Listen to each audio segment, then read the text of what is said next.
좋으신 우리 주님의 은혜가 오늘 이 시간 우리 모든 교우들과 함께 하시기를 바랍니다. 오늘 우리가 함께 나누실 하나님 말씀은 에스겔 27장의 말씀입니다.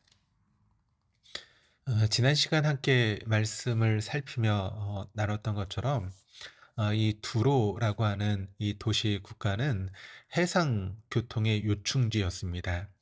그래서 두로는 메소포타미아, 아라비아, 그리고 소아시아, 애굽을 연결하는 해상 무역의 중심축의 역할을 감당하는 도시였습니다. 이런 지리적인 이점으로 두로 사람들은 활발한 해상 무역을 통해 굉장히 많은 부를 쌓을 수 있었고, 또 주변의 강대국으로부터 자신들을 보호하기 위해서 굳건한 성을 쌓고 국방을 튼튼히 하였습니다. 에스겔 이후에 성경에 나타난 두로는 이스라엘 백성들이 가나안 땅에 들어갔을 때 아셀 지파에게 나눠준 지역이었으나 방비가 견고하여 취하지 못한 지역이기도 했으며, 다윗과 솔로몬 궁을 지을 때 건축 재료와 기술자를 구했던 지역이기도 합니다. 신약 시대에는 예수님께서 두로에 가셔서 가나안 여인의 딸에게 들린 악령을 쫓아주기도 하셨으며, 고라신과 벳세다를 책망하시면서 패역한 두로와 시돈의 심판보다도 더 엄중한 심판을 내리실 것임을 말씀하실 때 언급하셨던 지역입니다. 화려하고 풍족하며 또 실제로 많은 힘을 가지고 있던 두로는 남유다와 경쟁 관계에 있던 나라이기도 하였는데, 바벨론에 의해서 남유다가 먼저 멸망을 당한 이후에 두로는 거의 독점적으로 경제적인 이익을 취할 수 있게 되었고, 이들은 더욱 교만하고 사치스러운 생활을 하며 우상을 숭배하였습니다.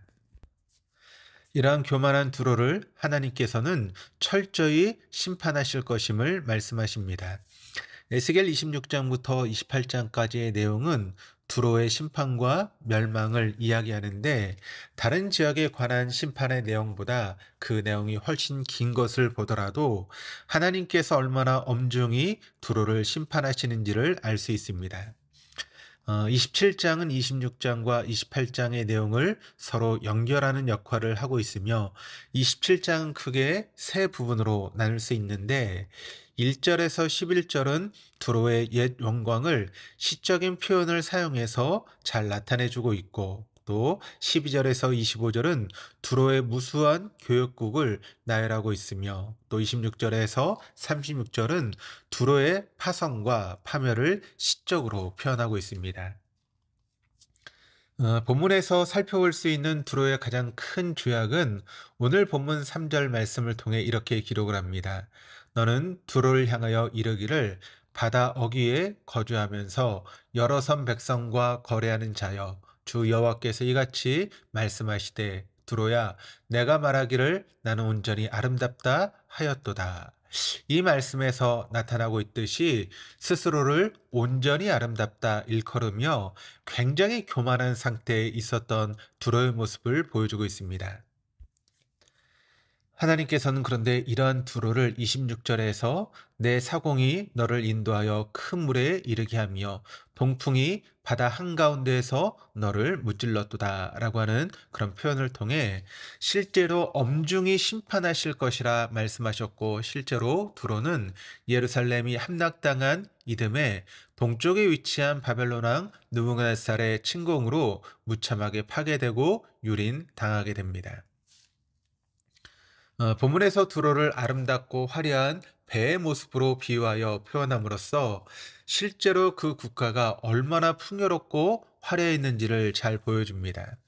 게다가 주변 국가의 무역을 통해 막대한 영향력을 미쳤고, 실제로 무역을 통해 막대한 이익을 취하였음을 잘 알 수 있습니다. 온갖 좋은 물건들은 두로 상인들을 통해 거래되었던 것입니다. 비록 두로는 당시에 초강대국은 아니었지만 지중해를 장악하여 해상 강국의 면모를 보여주고 있었습니다. 하지만 그렇게 자신만만하게 다니던 그 바다, 자기에게 많은 이익을 가져다 주던 그 바다 속에 화려한 두로는 침몰하게 되었습니다. 두로는 주인이 되어 얼마든지 장악할 수 있다 여겼을 수도 있을 그 바다에 빠져 멸망당하게 된 것입니다. 그리고 이렇게 하나님의 심판으로 말미암아 침몰한 두로를 바라보며 주변 사람들은 한편으로는 두려워하기도 하면서도 그들의 모습을 조롱하고 있습니다. 어쩌면 한때 화려한 모습을 갖고 막강한 힘을 가지고 있다가 결국 모든 것이 사라지고 없어지는 모습이 단순히 두로의 이야기는 우리 한국교회 이야기이고 나 자신의 이야기가 될 수 있다라고 하는 생각에 때로는 이 말씀이 참 우리에게 무거운 말씀으로 다가오기도 합니다.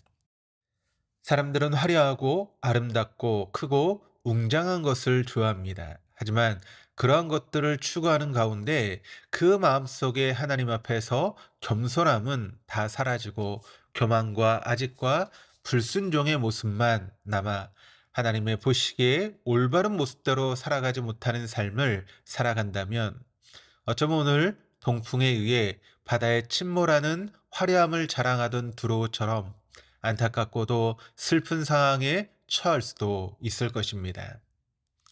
하나님께서 우리에게 허락하신 이 하루를 살아가는 동안 자칫 아름답고 화려하며 풍족한 것을 쫓아 살아가느라 하나님 앞에서 교만을 행하는 어리석음을 범하지 말고 겸손하게 주님 앞에 무릎 꿇고 살아갈 수 있는 우리 모두가 되어줄 수 있기를 진심으로 소원합니다. 기도하시겠습니다. 존귀하신 하나님 아버지, 너무도 화려하고 풍족하고 아름다웠지만 정작 하나님 앞에서 교만하여 온갖 음란과 악행을 일삼던 두로를 하나님께서는 일순간 바다에 침몰시키시어 주변 사람들로부터 비난과 조롱을 당하게 하시는 공의로우신 하나님이심을 기억하면서 오늘 복된 주일 우리에게 허락하신 이 하루를 살아가는 동안 참으로 겸손하게 주님만 의지하며 살아가는 하루가 되게 하여 주시고 오늘도 주님 앞에 예배자로 서게 될 때 영과 진리로 예배할 수 있는 우리 동덕의 모든 교우들 다 되어줄 수 있도록 인도하여 주옵소서. 그리하여 예배 가운데 임재하시는 하나님의 은혜를 경험하게 하시고 우리를 이끌어 가시는 하나님의 손길을 체험할 수 있는 복된 시간 되게 하여 주옵소서.